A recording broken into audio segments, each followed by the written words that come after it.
What's going on, dope people? It's Deuce the Dope Dad back for another video. And today's video is a topic that's near and dear to my heart. Reason being is because I feel like as parents, it's our job and it's our duty to set our kids up for success. So what I'm going to talk about today is 3 ways that you can actually set your kids up for failure. So we're going to flip this thing real quick. So stay tuned. Y'all don't want to miss this.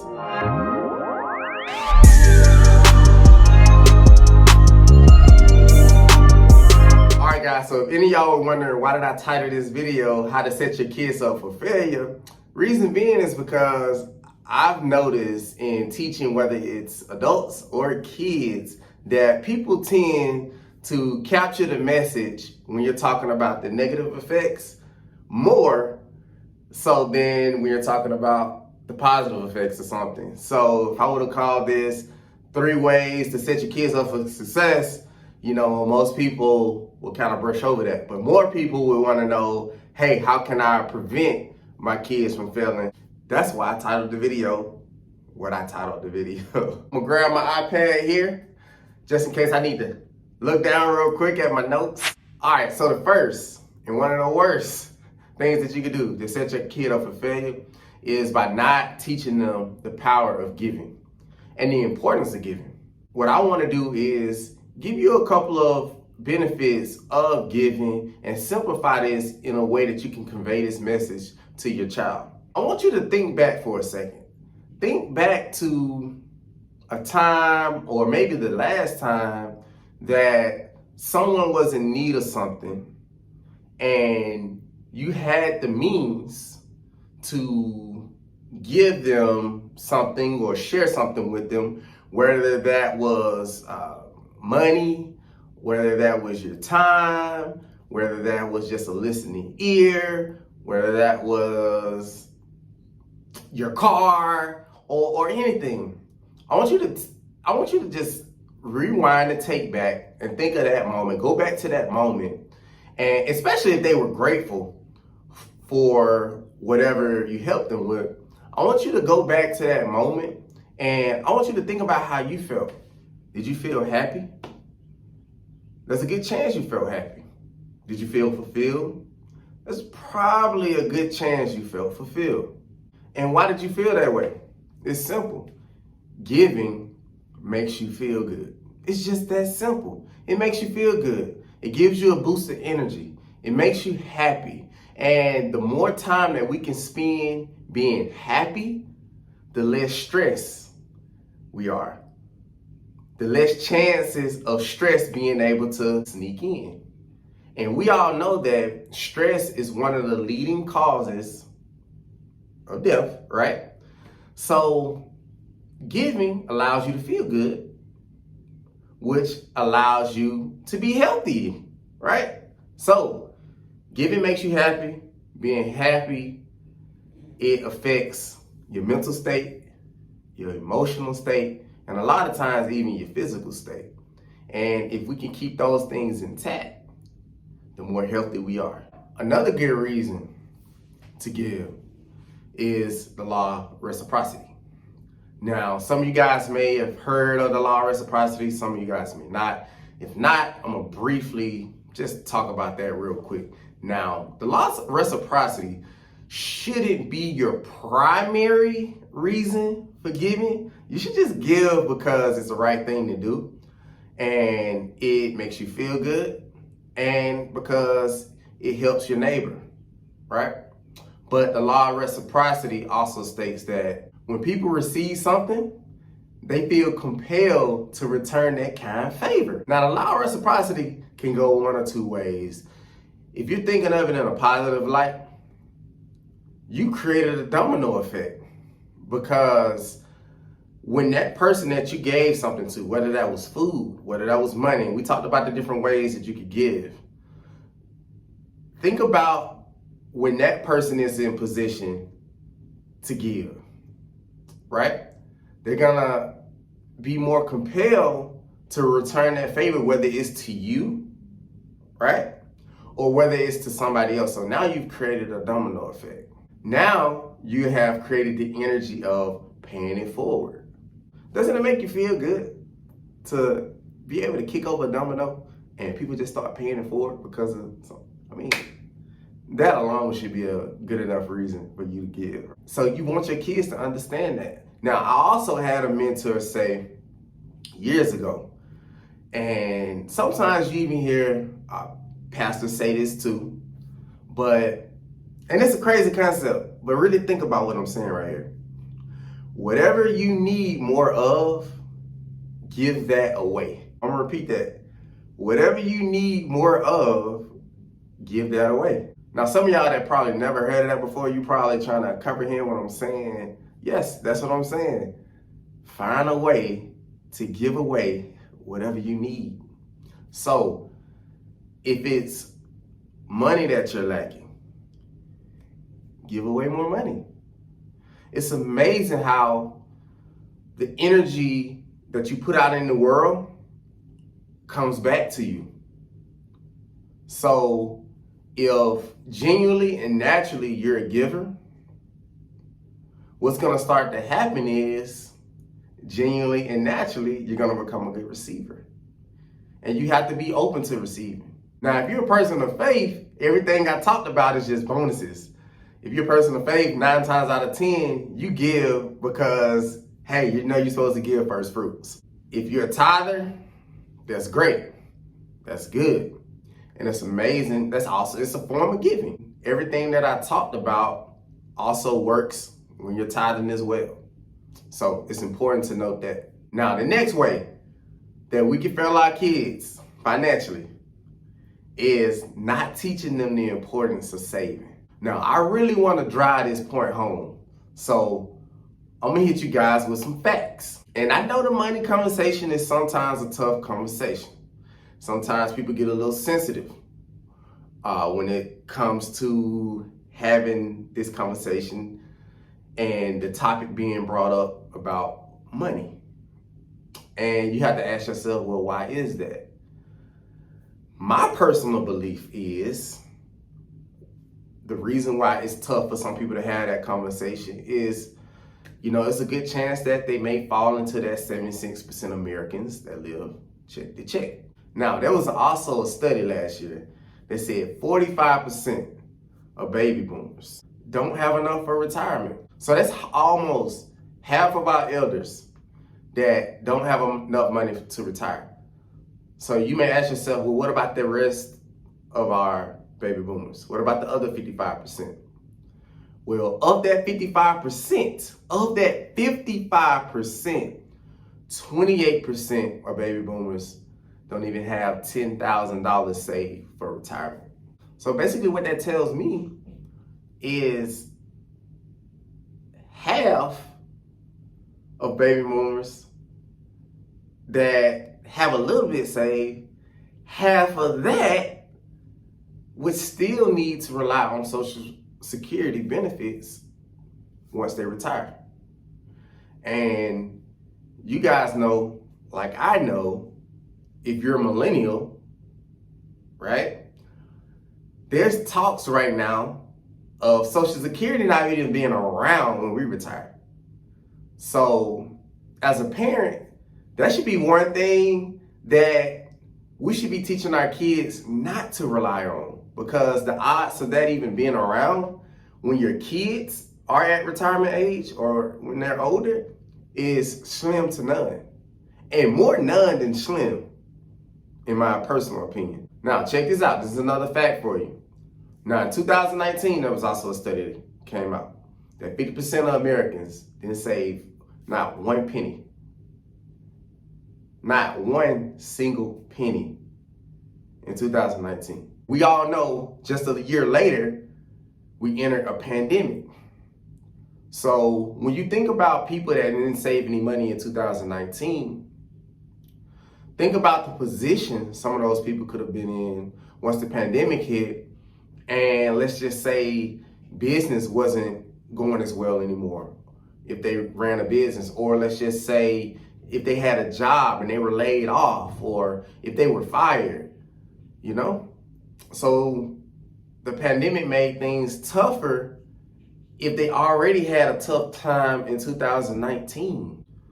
This is why it's important for us to have, this is one of the reasons why it's important for us to have these critical conversations at our early age with our kids. And if we don't understand or if we don't know how to communicate the message, it's important for us to go and seek the knowledge or put them around the knowledge to where they can get this at an early age, at an age where they're still sponges, right? Where they'll still listen. Here we are in 2021, where I read that 40% of Americans will spend 110% of their income this year. How do you do that? I have no idea. How do you spend over your current income? I mean, I don't know if that, is it like credit? Is it like spending your entire paycheck for the year and then spending money on interest or credit? I'm not sure how that even happens, but that's a fact. Also, 30% of Americans have less than $1,000 in their bank account, which means that if there was an emergency that happened, a $1,500 emergency that happened, an $1,100 emergency that happened, most people won't have the funds in their account to cover that expense. So in one of my previous videos, I talked about a phase in my life, well, a phase in my wife and I's life that we had to where we literally created a budget, we stuck to that budget, and we saved. We didn't do anything. Now, if you want to hear me go a little deeper, take a little bit deeper dive on this conversation, I'll post a link to that video so you can check that out, and also give you guys a couple of different strategies that you can use, a couple of easy strategies that you can use to help you save and to teach your kids how to start saving at an early age. Now, the third way that you can fail your child financially is by not teaching them the power of investing, the power of creating some compound interest. And the reason why this particular point is important is because this here, just like saving, the earlier that you start, the better. And I'm here today to dethrone the myth of investing. Investing can be simple. It's not this hard, complex idea that people try to make it be. It's not this complex thing that only a select few of people can understand. No, everybody can understand investing. The first investment that you should get your child to understand is investing into themselves. Investing in themselves by reading the proper books, right?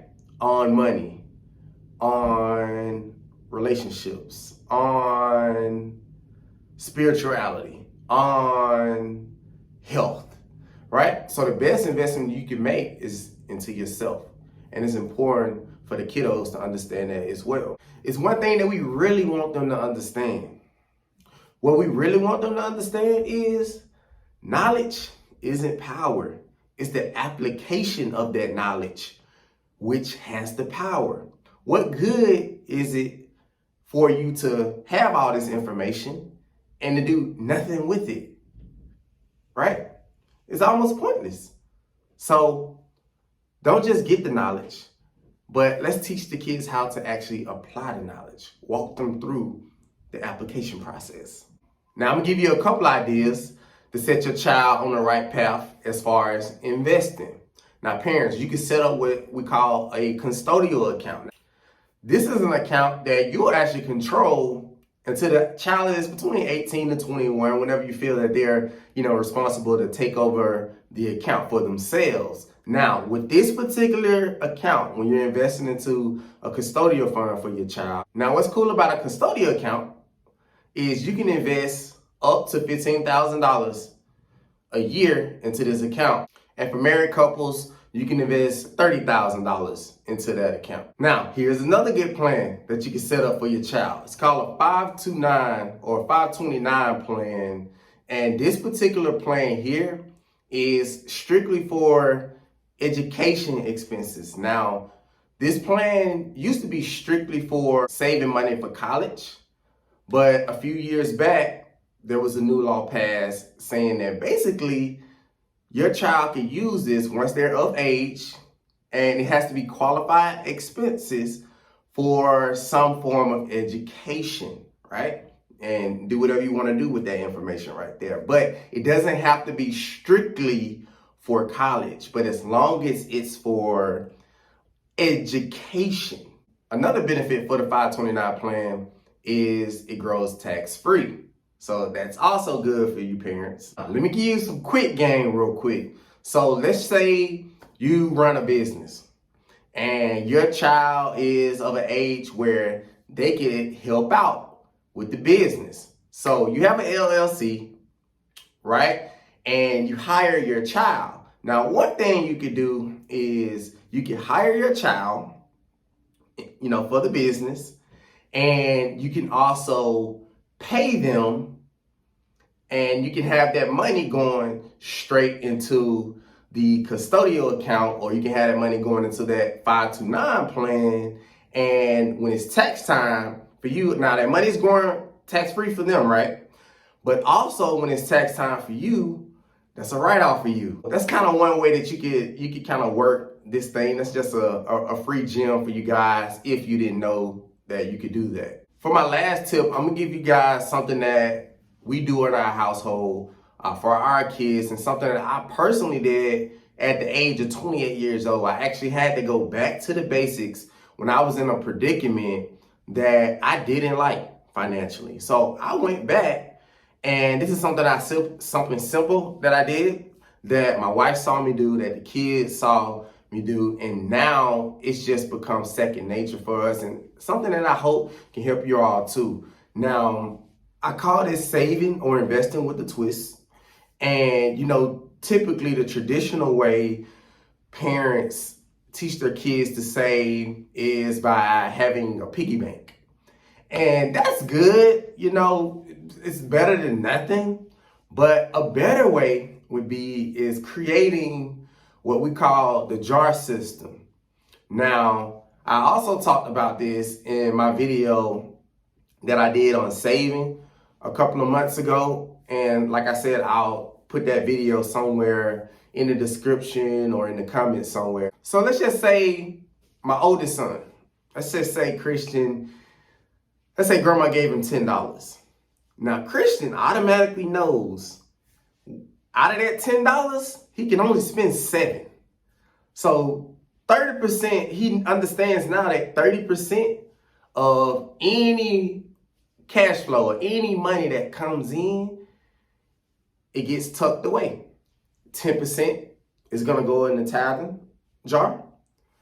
10% is going to go into the saving jar. And 10% is going to go into the investing jar.